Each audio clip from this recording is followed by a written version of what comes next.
Hi, and welcome to this short module on writing compliant post-secondary goals for transition IEPs. I'm Lavinia Grippentag, Transition Specialist here at the State Board of Education. So let's start with, where do post-secondary goals fit into the transition IEP? Well, you can see on this transition services flowchart that writing post-secondary goals really comes right after you have conducted transition assessments and summarize those assessments where you are finding out about students' strengths, needs, preferences, and interests. So really it's step 2 in the transition process where you are writing those long-range post-secondary goals. So post-secondary goals are really the big picture. They are goals for the future for that student that you're working with. Post-secondary goals are written to happen after high school. So they are the after high school target. So think of them as that long range goal for students when they either graduate from high school or leave your LEA if they are going on to a post high school program. Those are typically 18 to 22-year-old programs. So they need to be based on transition assessment information and on students' interests. And remember that they're going to most likely change and become more refined as the student becomes older. So if you're working with a younger transition age student, these goals may look very broad and general. And as that student gets closer to graduation, then these should be more targeted and more refined. And don't confuse the post-secondary goals with annual IEP goals. We don't take data on these post-secondary goals. They don't have criteria such as an annual goal would have, but again, they are kind of that end point where the rest of the transition plan should be built from. So how do you write post-secondary goals so that you are compliant? So making sure that beginning at age 14, the IEP must have post-secondary goals in 2 areas. There must be one for education and training. That's one goal, and there must be one for employment. It's optional to have a post-secondary goal for independent living, and that is really when and where appropriate for the student. Remember that the goals must have active language, and we'll talk about that in more detail in just a minute. And goals must occur after the student leaves high school or post-high school, and that needs to be actually written into the goal. So here's an example. After high school, Juan will attend Salt Lake Community College majoring in accounting. So this is a great example of a compliant post-secondary goal because it meets the requirements of when it's going to happen. It uses active language, and it clearly states what the student will be doing. So you can ask yourself, if you are going through your IEPs that you have written, can the goals be counted? Make sure that you have at least 2 post-secondary goals. Remember, one in education and one in employment. And do they have active language? So look for that will statement in there.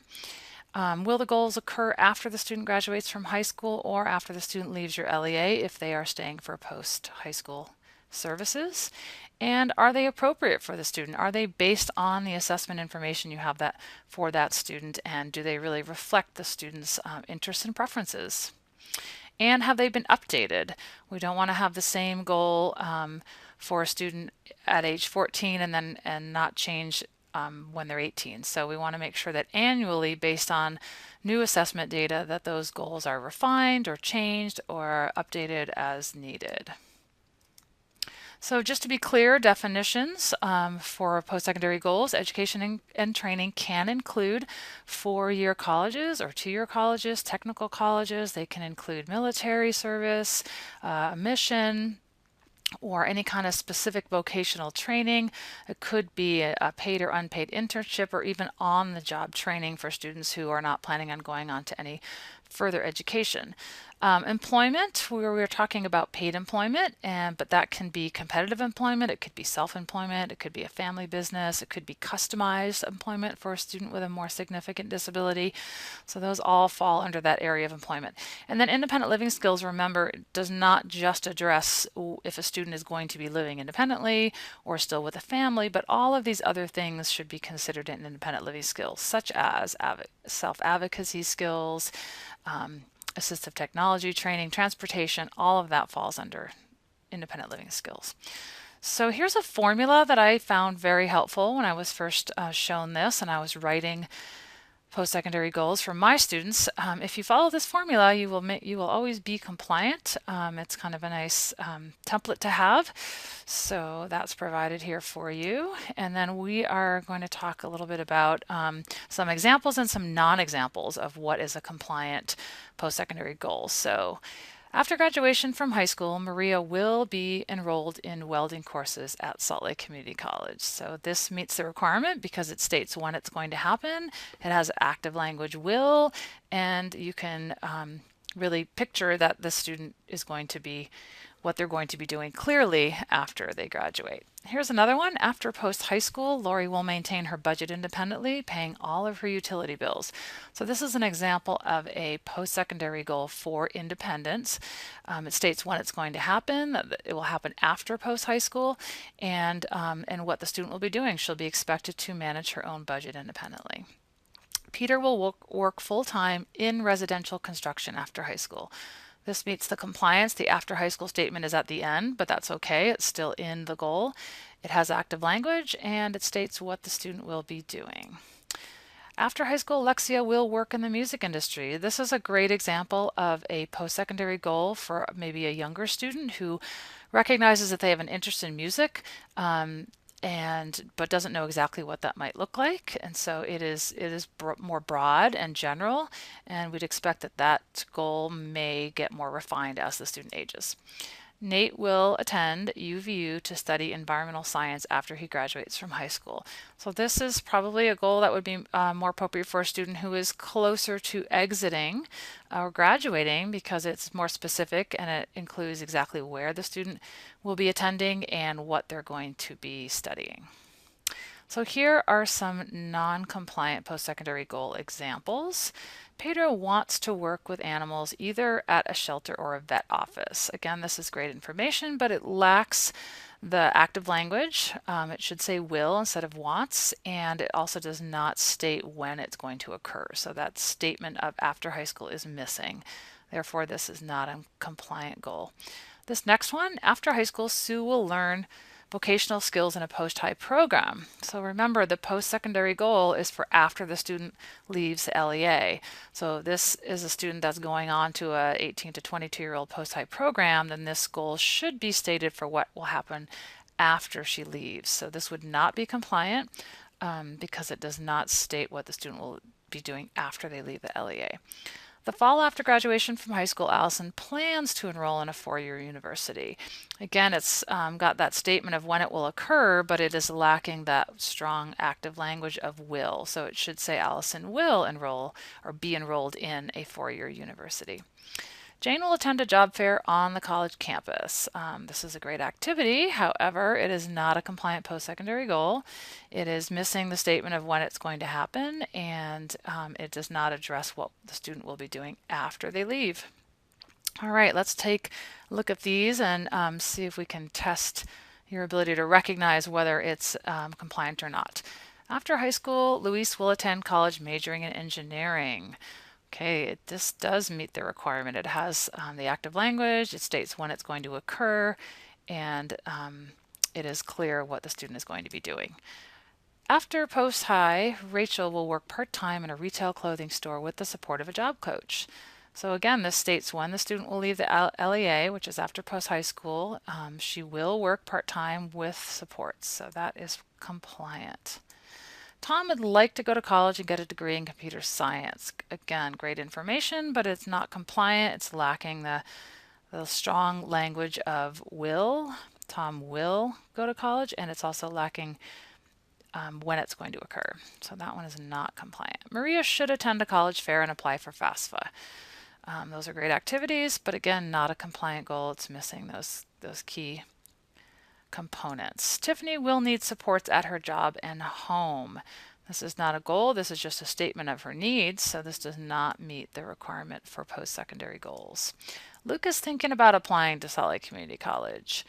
Again, it doesn't state when this is going to occur and doesn't have the active language of will. Is thinking about, that's vague, and we can't really measure that or see that happening, so that is not compliant. After graduation, Carly will live at home and prepare her own lunch every day. Yes, this one is compliant. It states when it's going to occur, what she's going to do, has active language, and this is a great example of an independent living goal for a student after they leave the LEA. So just some best practice things to think about is post-secondary goals should be stated more specifically as a student gets closer to graduating. I'd mentioned that earlier.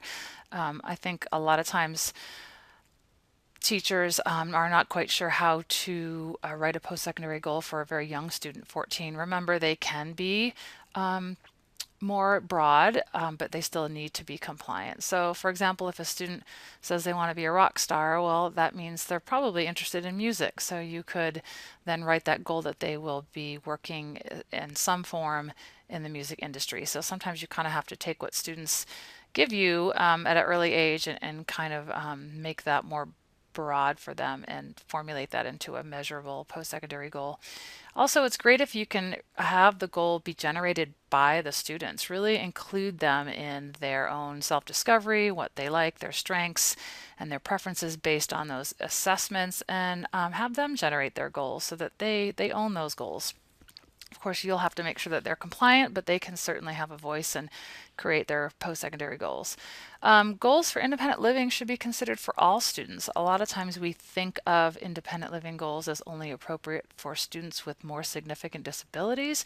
However, I would argue that many of our students would really benefit from a targeted independent living goals such as managing budgets or making appointments, organizational skills, self-advocacy skills, adult living skills at home. So it's a great conversation to have at an IEP with parents as to, what's the expectation in terms of some independent living skills for that student after they graduate school. So just in closure, some takeaways.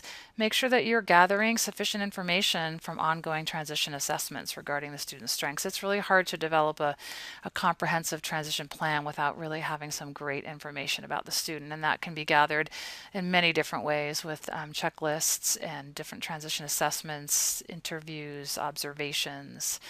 So that's really the starting point. And we also need to remember that we're not collecting data on these post-secondary goals. These are those future targets where we, of course, want students to accomplish those, but we are not directly taking data on post-secondary goals.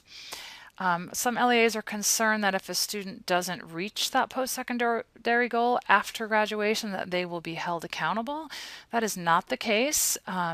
We want to set those goals and we want to have high expectations, but LEAs are not directly responsible for students reaching those on the IEP. However, we are responsible for making sure that those post-secondary goals are written in a compliant manner and that they are appropriate for the student.